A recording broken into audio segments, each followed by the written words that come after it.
most sales guys and most sales leaders, they talk about, they give too much importance to relationship. Okay. And here I would say relationship is important. The sales guy should have relationship with customers. But here I would like to differentiate between relationship and credibility. And relationship, what happens, especially over a period of time, the sales guys may believe that they've got a relationship.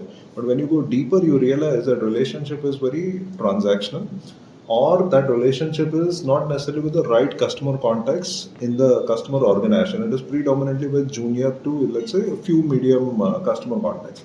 And what I mean by credibility, this is where the customer not only likes you, but also starts respecting the salesperson. Whereas in case of relationship, not necessarily the customer respects the sales guy. Whereas here, the customer also starts respecting the sales guy. So this is where that transition happens in customer's mind, whether you are a salesperson, sales professional, or like a consultant kind of material.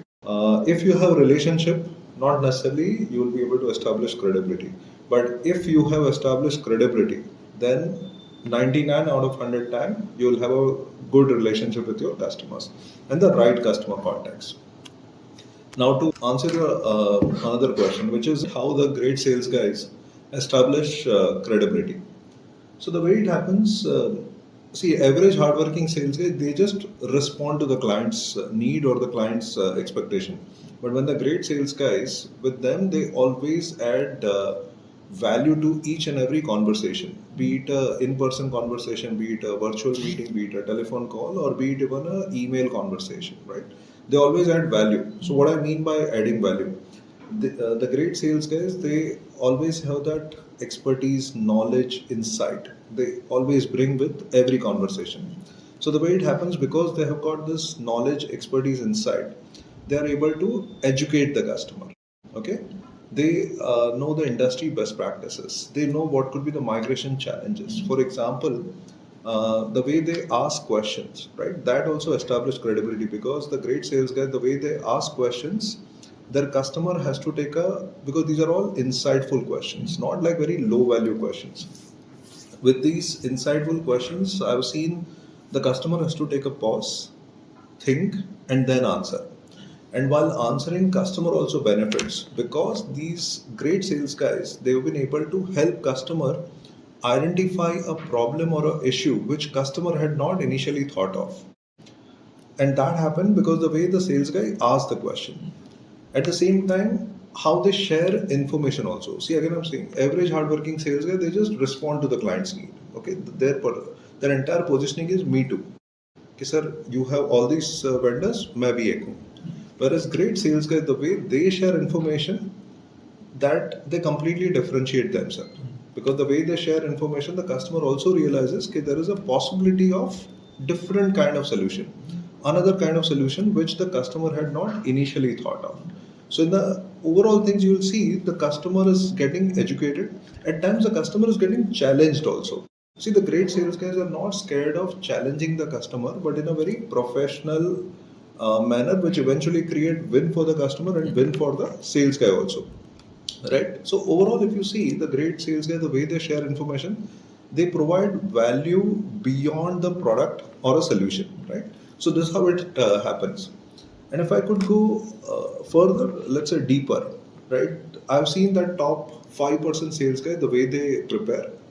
If they, for example, if they have got a client meeting with CIO of Tata Steel, so then they'll have all these elements. They'll go to online or through their various contacts or through their coaches in the customer world. They'll first try to find out what are the industry biggest trends. So what are the top 3 or 4 changes affecting steel industry? Because the meeting is with the CIO of the Tata Steel. Second, they will go online or through their contacts. Okay, what are the top 3 changes affecting Tata Steel as a company? Third, because they will now go deeper to understand what are the top 3 or 4 priorities of the role with which they have a meeting. So assuming here we are talking about CIO, what are the typical top 3 priorities of the CIO of a steel company, of a large steel company? What could be their priorities? And the next is what could be the individual motivators of that person. Now I understand, see, uncovering individual motivators, that means what could be the business motivators, what could be the personal motivators, that could be difficult. But uncovering, what are the changes or trends affecting this industry, affecting the company, or what are the priorities of that role, that is not that difficult. With all these AI tools available, you can easily, I would not say easily, but you can uncover. So the key part is the great sales guys invest time in preparing for every meeting, whereas other sales guys, they just enter the meeting. And because the great sales guy goes prepared and with knowledge, expertise, insight, uh, product knowledge is hygiene that is given, right? And after every client conversation, their perception in their customer's mind always increase. Whereas other people, other sales guys, it more or less remains same, or at times it comes down. But with great sales guys, their perception in their customers' mind, keep on increasing, and this is what I term it as credibility.